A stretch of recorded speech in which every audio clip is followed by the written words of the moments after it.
गोविंद शिल्प घेऊन येत आहे 79 ट्विन बंगलोचा भव्य दिव्य पंढरपुरातील एकमेव प्रकल्प। आमच्या प्रकल्पाची वैशिष्ट्ये मनाला शांती देणारं महादेवाचं मंदिर, मुख्य रस्ता सुमारे 30 फुटांचा, अंतर्गत रस्ता सुमारे 20 फुटांचा, ग्रामपंचायत योजनेचा प्रत्येक बंगलोजला स्वतंत्र नळ, सांडपाण्याची सुरक्षित विल्हेवाट, सर्व टाइल्स ग्लॉसी आणि नामांकित कंपनीच्या, सर्व स्टेअर, खिडक्या, चौकटी सुपर ब्लॅक ग्रेनाइट, दोन्ही अटॅच बाथरूम पूर्णपणे टाइल्स, पंतप्रधान हर घर नल योजना पूर्णत्वाकडे, bathroom, basin, kitchen, CP fittings हे जगवार कंपनीचे, स्टील वर्क पूर्णपणे जिंदाल कंपनीचे, 1000 लिटर पाण्याची टाकी, 150 लिटर सोलर वॉटर हीटर सोबत वॉटर प्युरिफायर, प्रत्येक बंगलोजला स्वतंत्र पार्किंग, दर्शनीय भाग पूर्णपणे डॅटो टाइल्स, टाटा प्रवेश कंपनीचे आकर्षक भक्कम दरवाजा, फुटी उंचीचे सुरक्षित कंपाऊंड। मग विचार काय करताय? गोविंद शिल्प, पत्ता गट नंबर 95, हॉटेल अंगण शेजारी, टाकळी रोड, पंढरपूर।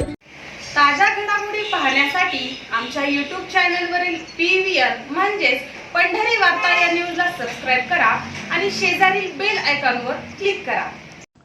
दिनांक 14 मे रोजी रात्री 12:30च्या सुमारास मुंबई पुणे एक्सप्रेस हायवेवर मनसे नेते दिलीप धोत्रे हे प्रवास करीत असलेल्या फॉर्च्युनर वाहनास अपघात झाला। या अपघातावेळी घडलेल्या घटनाक्रमाची माहिती देताना मनसे नेते दिलीप धोत्रे यांनी माहिती दिली असून, मी झोपेत होतो, अचानक अपघात झाला, मला काहीच समजलं नाही, परंतु माझा पांडुरंगच 2 मिनिटांवर माझ्या मदतीला धावून आला अशी भावना त्यांनी व्यक्त केली आहे। जेव्हा अपघात घडला तेव्हा अकलूज कोंडभावी येथील महाराज मंडळी पंढरपुरात 65 एकर येथे होणाऱ्या मोठ्या वारकरी सप्ताहाचे निमंत्रण देण्यासाठी मुंबईला जाऊन परत येत होते। अपघात झाला त्यावेळेस 2 मिनिटात ते तेथे पोहोचले। अनेक गाड्यांनी लोक त्या ठिकाणी बघत उभी होती, परंतु या महाराज मंडळींनी दिलीप धोत्रे यांना ॲक्सिडेंट झालेल्या गाडीतून बाहेर काढून त्यांच्या गाडीमधून तात्काळ दवाखान्यात पोहोचवलं होतं। हरिभक्त परायण समाधान वाघमारे, हरिभक्त परायण सचिन यादव महाराज, हरिभक्त परायण धीरज यादव महाराज, हरिभक्त परायण दिगंबर घाडगे, हरिभक्त परायण भरत गायकवाड, कृष्णा कदम हे आज मनसे नेते दिलीप धोत्रे यांच्या निवासस्थानी विचारपूस करण्यासाठी आले असता त्यांचा कृतज्ञतापर सत्कार करण्यात आला। जय महाराष्ट्र। जय महाराष्ट्र। माझा परवा ॲक्सिडेंट झाला होता, सगळ्यांना माहीत आहे, महाराष्ट्र बघितलं, पंढरपूर हळहळलं।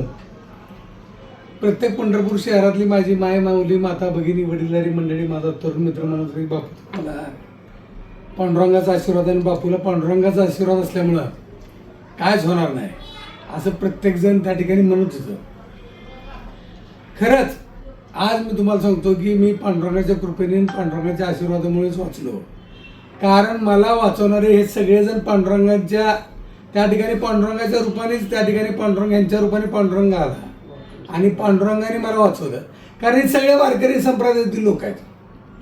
हे आपल्या पंढरपुरात जे सप्ताह चालू आहे त्याच्यासाठी निमंत्रण देण्यासाठी मंत्रालयात त्या ठिकाणी गेले होते आणि हे सगळे महाराज मंडळी त्या ठिकाणी निमंत्रण देऊन येत असताना माझा ॲक्सिडेंट झालेला यांनी बघितला आणि दुसऱ्या एका मिनिटाचाही वेळ न घालवता या सर्व महाराज मंडळींनी मला त्या ठिकाणी दवाखान्यात नेलं, हॉस्पिटलला नेलं, मला धीर दिला।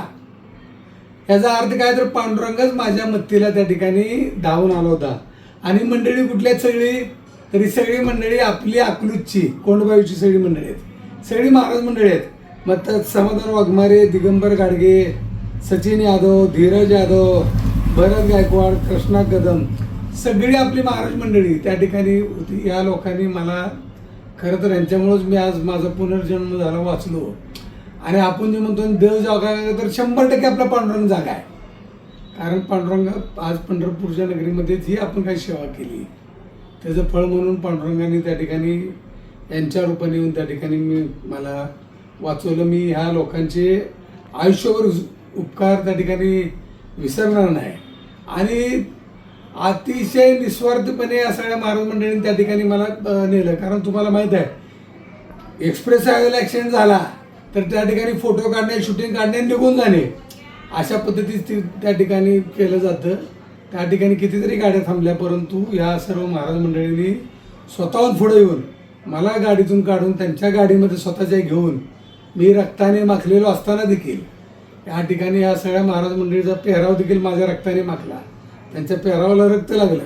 कुठल्याही प्रकारचा विचार न करता या सर्व लोकांनी मला त्या ठिकाणी दवाखान्यात नेलं आणि मला पुनर्जन्म दिला।